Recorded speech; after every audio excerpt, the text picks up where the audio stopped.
Oui, je suis un peu culture cinéma français. Et puis c'était un très bon vivant. Il aimait beaucoup une bonne table. Donc bien sûr. Et s'attarder, ça fait du bien. C'est dommage, mais il a eu une belle vie. Ah oui, c'est magnifique. Philippe Bouvard, donc, qui nous a quittés à l'âge de 96 ans. Et l'aile ou la cuisse, c'est Tricatel qui symbolise un petit peu la malbouffe. Voilà, c'était les années 70 où il y avait beaucoup de restaurants d'autoroute et de restauration un petit peu industrielle qui commençaient à arriver en France. Et ce film, donc, était là pour... Que aujourd'hui, parfois, sont devenus des restaurants, c'est devenu les restaurants des routiers et presque les meilleurs. Exactement, ouais, tout à fait. Donc, les codes changent. Le Club de l'été avec Luana Belmondo et toute l'équipe jusqu'à 13h. Un jingle, oui. 10h, 13h. Le Club de l'été. Julien Pichenet. Et voilà, pour se remettre dans l'ambiance avec la petite musique, le Club de l'été, toute l'équipe, Franck Vallière, Joe Hume, Sébastien Bordenave, tout le monde est resté évidemment pour goûter. Pour goûter quoi? La pizza de Luana Belmondo. J'avoue que j'y ai pensé absolument tout le week-end. Et on a beaucoup de questions à vous poser aussi sur la pizza, Luana, parce qu'il existe plusieurs types de pizza. Des trottoirs sont plus ou moins grands. La pâte est plus ou moins fine. Ah oui, alors oui, il y a plusieurs écoles. Alors déjà, est-ce que vous savez tous qui sont les plus grands consommateurs de pizza au monde? C'est pas les Italiens, c'est la France. En deuxième position après les Américains. C'est les Italiens. Oui. Nous, on arrive après, juste après. Oui. Alors, effectivement, ce que je vais juste dire, c'est que à chaque fois, on pense les Italiens, c'est pizza, pasta, et puis c'est tout. Voilà. Mais depuis, j'en suis fier de le dire, 10 décembre 2025, on est devenu patrimoine culturel immatériel de l'UNESCO.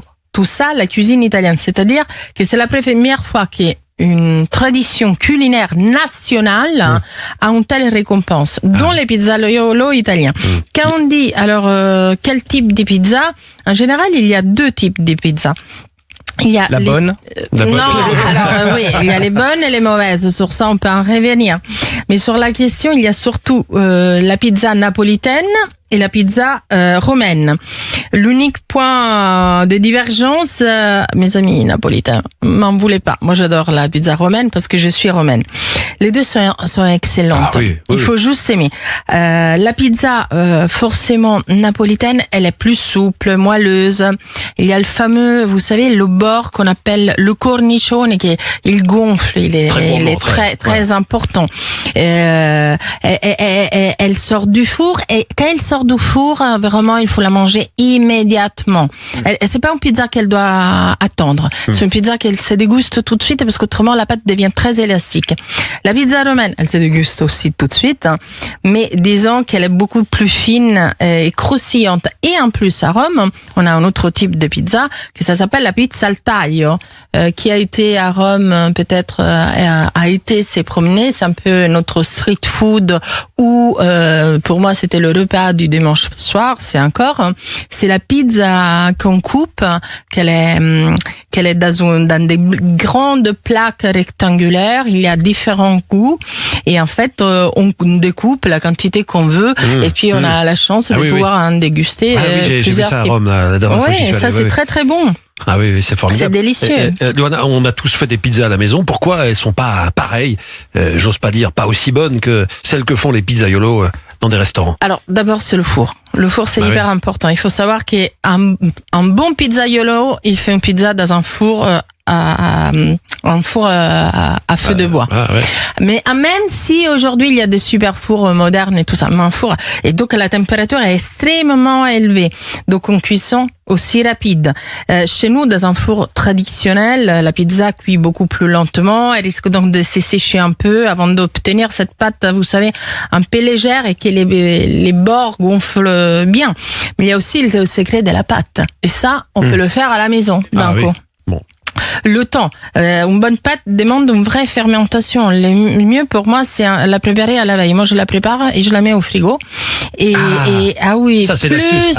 Plus elle lève, plus entre 12, 24 heures, on peut même les dépasser, plus elle est légère et elle est digeste. Mais pour ça, on a un ami au téléphone, on a Julien Seri, que c'est le spécialiste des pizzas. Bonjour Julien. Ciao, buongiorno, bonjour. Ciao. Il revient de Rome en plus. Je le suis sur les réseaux et j'ai vu qu'il était à Rome. Exactement, je suis encore dans l'ambiance. Bon.